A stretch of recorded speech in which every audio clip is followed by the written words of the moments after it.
sitting at the top of Weberwood Hill. We were getting ready to ride our bikes down Weberwood Hill. Now the goal was to pedal the entire way down and to never touch your brakes. And the reason we wanted to do this is because we thought if we pedaled hard enough, we could build up enough friction on our sprockets that we could set our chains on fire. And the reason we thought we could do that is because Nora said we could. Now, Nora was a girl in our neighborhood. She was the funniest girl in our neighborhood. She was the smartest girl in our neighborhood. She was the prettiest girl in our neighborhood.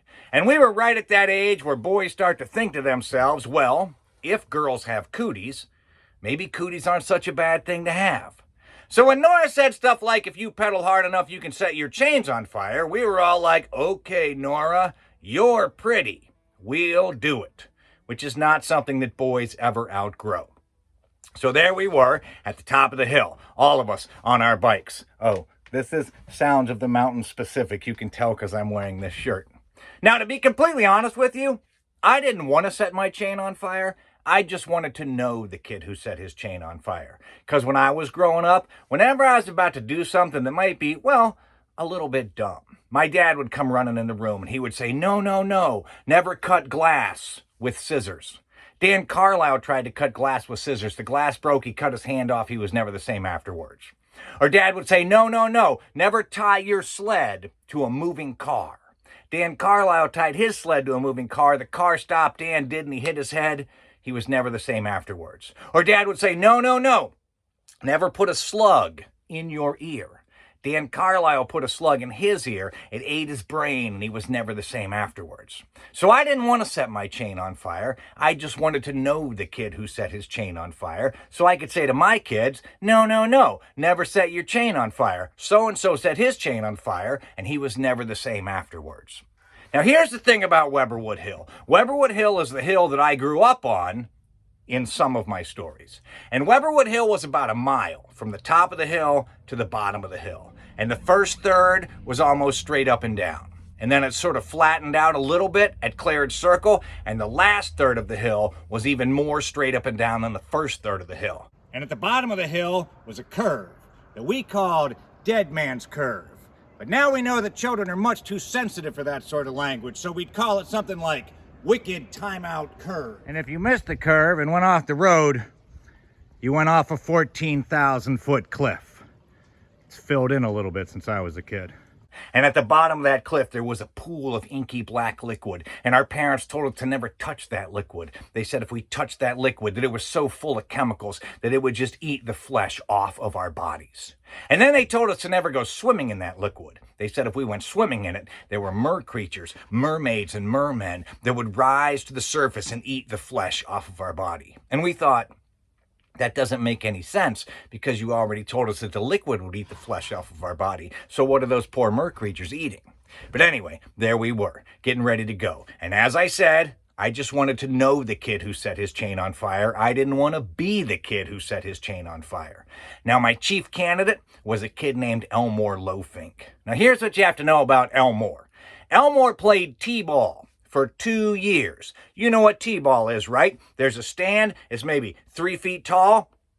On the top of it, there's a little rubber thing, and you put the baseball right on top of that, and then the ball is just sitting there. It's not coming at you at 90 miles an hour. It's not curving. It's not sliding. It's not corkscrewing. It's just sitting there. All you got to do is swing the bat and hit the ball.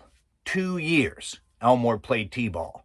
Never got a hit. He went over the ball, he went under the ball, sent the little rubber thing that the ball sits on over the second baseman's head on several occasions, but the ball just went thump. So, Elmore had given up on the baseball arts and had graduated to the bicycle riding arts. And of all the kids in the neighborhood who wanted to set their chain on fire, Elmore most wanted to set his chain on the fire. And the reason Elmore most wanted to set his chain on fire is because of all the kids in the neighborhood who had a crush on Nora, Elmore had the biggest crush.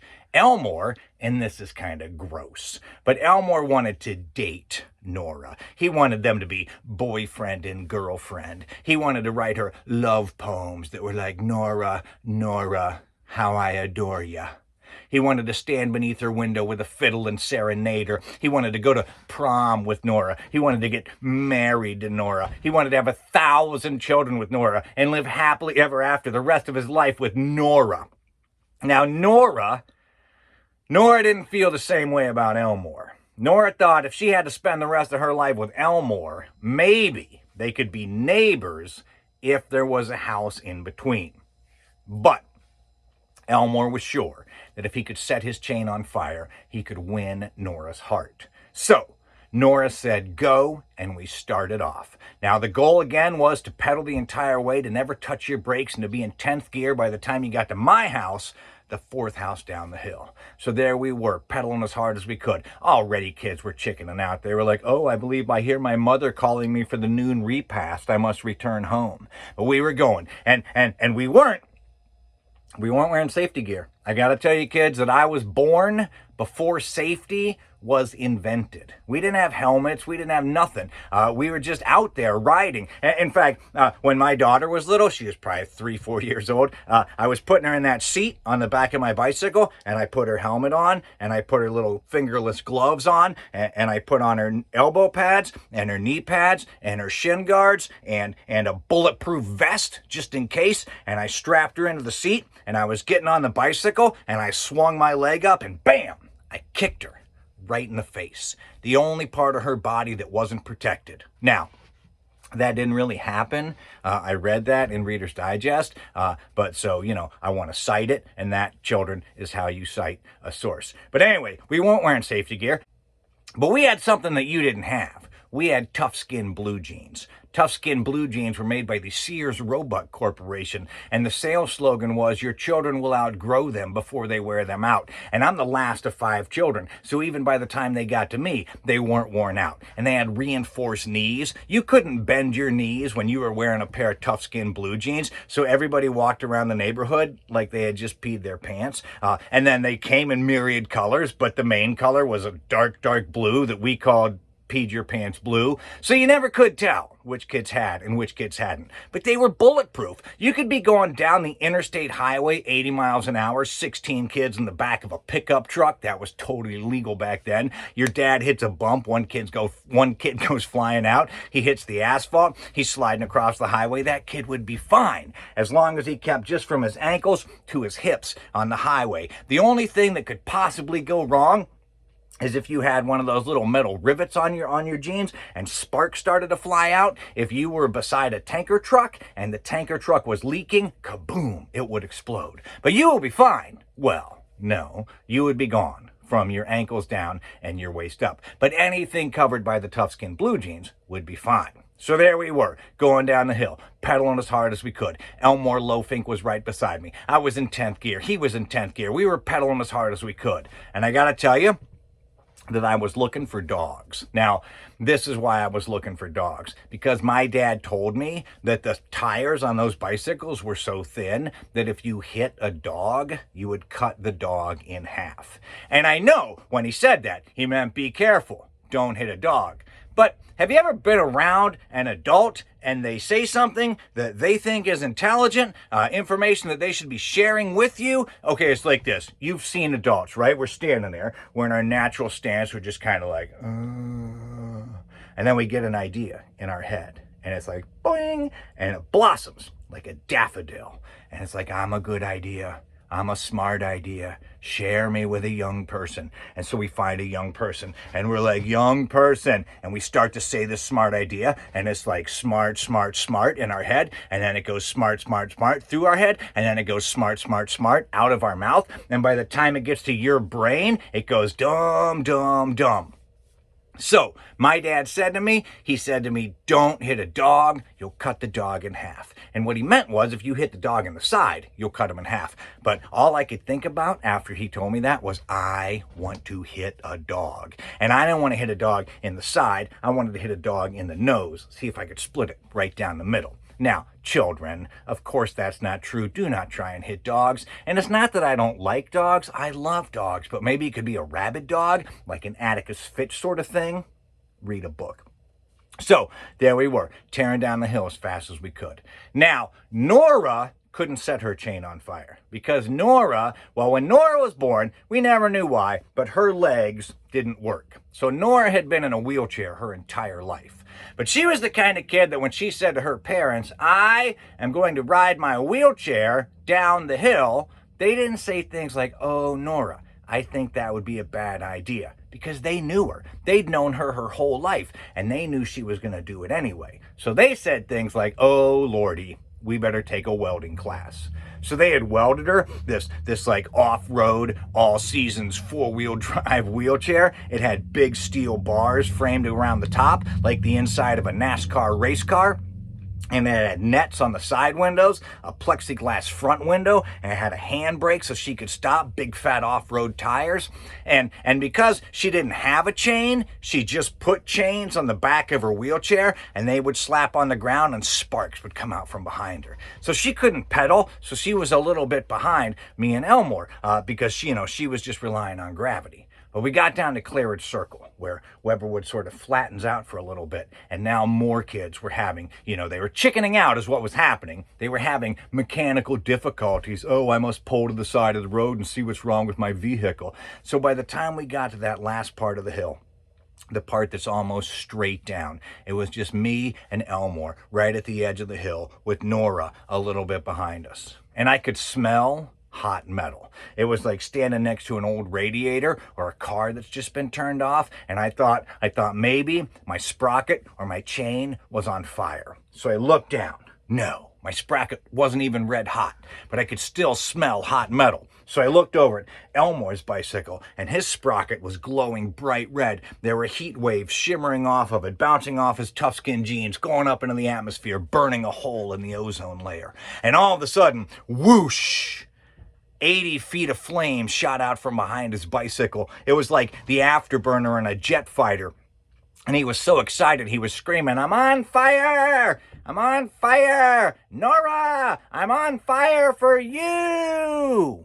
And the symbolism was lost on us. But we'd done it. He'd set his chain on fire. So we started to brake, and I had to be real careful because those brakes, there's the front wheel and the back wheel. And if you're going down a hill like this and you hit your front brake, what's going to happen? That's right. You're going to cartwheel. And I didn't want to cartwheel. So very gently, I was like, back brake, front brake, back brake, front brake. And Elmore was like, back brake, front brake. And then Nora shot in between us. She was going 708 miles an hour.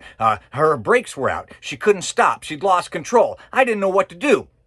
She was going to go down the hill. She was going to go off Dead Man's Curve. She was going to go off the road, through the trees, and over the 14,000-foot cliff and into the mer creatures. And I didn't want that to happen because I liked Nora, but I didn't know what to do to save her. And then Elmore did the bravest thing I've ever seen in my life. Elmore let go of the brakes on his bicycle, and he started to pedal his bicycle as hard as he could. And I had to see what was going to happen. So I let go of the brakes on my bicycle, and I started to pedal as hard as I could. And just when we got down to the bottom of the hill, just as Nora was about to go off the edge of the road, when all that separated Nora from certain doom was that thin white line on the edge of the road, Elmore whipped in front of her on his bicycle, grabbed his front brake as hard as he could, stood his bicycle up on its front wheel, wiggled his hips a little bit, spun his bicycle around in a great 360-degree arc, and the back wheel of his bicycle hit the front of Nora's wheelchair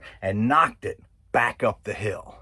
Here was a child who could not hit a baseball sitting still on a tee on a windless afternoon, who had just rotated his burning bicycle to knock a wheelchair up the hill. Well, I jumped off my bike and I grabbed the back of Nora's wheelchair and I kind of ran it to a stop. And Elmore jumped off his bike. And then the three of us, me and Nora and Elmore, were just there looking down at Elmore's bicycle. It was laying there like a head with its chicken cut off.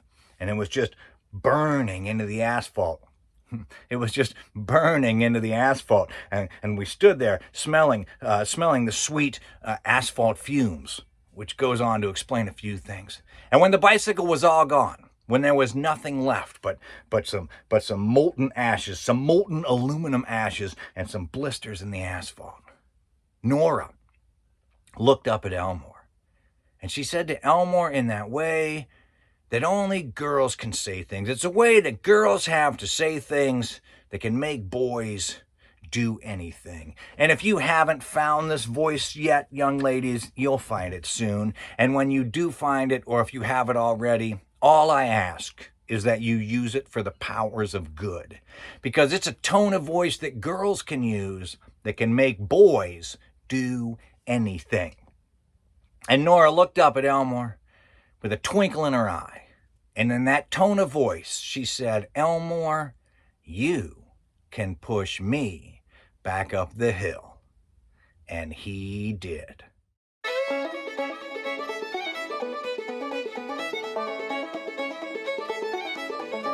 Gutter! It's a gutter! It's a gutter!